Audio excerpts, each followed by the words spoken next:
When we look up on a dark night, we see a sky filled with stars. The light from a star, like the light from a flashlight or a lightning bug, is one form of electromagnetic radiation. Light is formed of waves, and different colors of light have different wavelengths. Red light has a longer wavelength than blue light, but the colors we see with our eyes represent only a tiny piece of the story. The electromagnetic spectrum spans from radio waves, with wavelengths longer than a car, to gamma rays, with wavelengths smaller than the nucleus of an atom. We can learn a great deal by looking at things with our eyes or with optical telescopes, but different parts of the spectrum may reveal a very, very different picture. Sound is a form of wave as well. Though it is different from light, it can help us understand why astronomers use everything from radio telescopes to gamma ray detectors to study the skies. Sound waves with long wavelengths are heard as low pitches. Short wavelengths are heard as high pitches. What if we think of sound from the lowest key on a piano as the longest radio wave, and that from the highest key as the shortest wavelength gamma ray? What would music sound like if we only listened in the range that would correspond to visible light?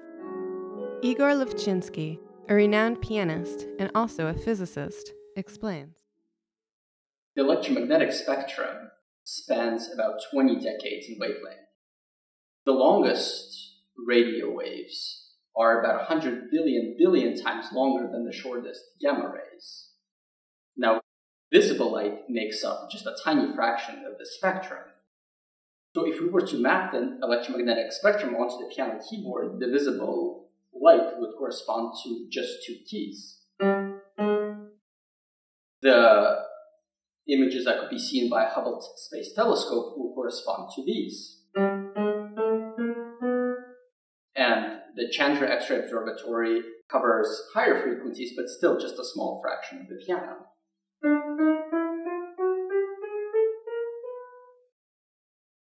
One of my favorite pieces of music is Chopin's Polonaise in A-flat.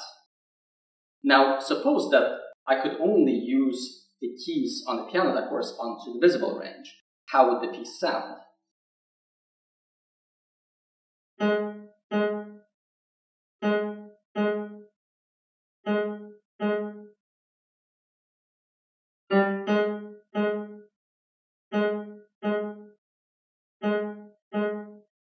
Clearly something is missing here. Now let's hear the same thing as seen by a radio telescope.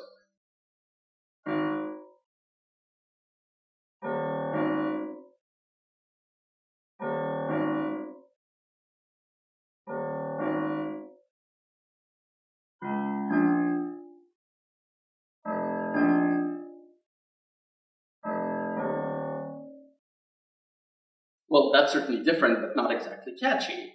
So why don't we try it with the Chandra X-ray Observatory?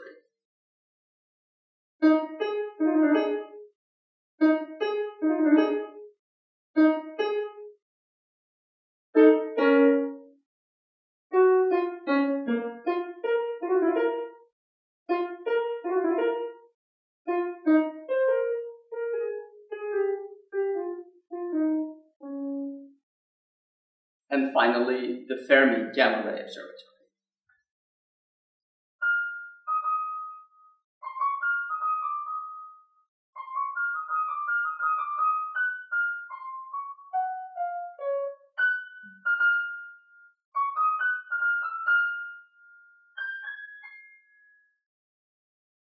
So by now you're probably wondering how this could possibly be one of my favorite pieces. But now let's bring out all of our telescope and see what it sounds like. If we could observe across the entire spectrum, the piece begins to sound a little bit more impressive.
Astronomers use specially designed telescopes to be able to study objects at many different wavelengths.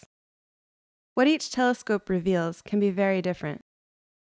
Pat Slane, an astrophysicist who studies stellar explosions, explains. The Crab Nebula is one of the most studied objects in the sky. It was first identified by Chinese astronomers in the year 1054 as a bright exploding star. You can actually see this object with a pair of good binoculars at a dark site. And observations with a larger optical telescope show a fuzzy oblong object with a series of complicated filaments. Observations with radio telescopes show us something similar. There's an oblong structure. It has filamentary elements to it as well. But there's a central compact source. Left by the exploding star is a compact neutron star spinning about 30 times per second and generating a wind of energetic particles that energize the nebula. Gamma ray observations show us emission from the nebula as well, although most of the emission comes from the compact pulsar in the center. When we look at the Crab Nebula with the Spitzer Infrared Telescope or the Hubble Space Telescope, we see that network of filaments showing us where the wind from this pulsar is interacting with the inner portions of the star that exploded. Observations with the Chandra X-ray telescope show emission from the neutron star, it's very bright, but also a complex series of rings and jets surrounding it where the wind from the pulsar is actually joining the interior of the nebula. Through studies of the Crab Nebula across the electromagnetic spectrum, we now understand that it is powered by the Crab pulsar, a highly magnetic neutron star that, through its rapid rotation, acts like a cosmic generator. The pulsar accelerates particles to extremely high energies, and this outflow of particles streams out into relic material from the interior of the star that exploded in 1054, forming the system.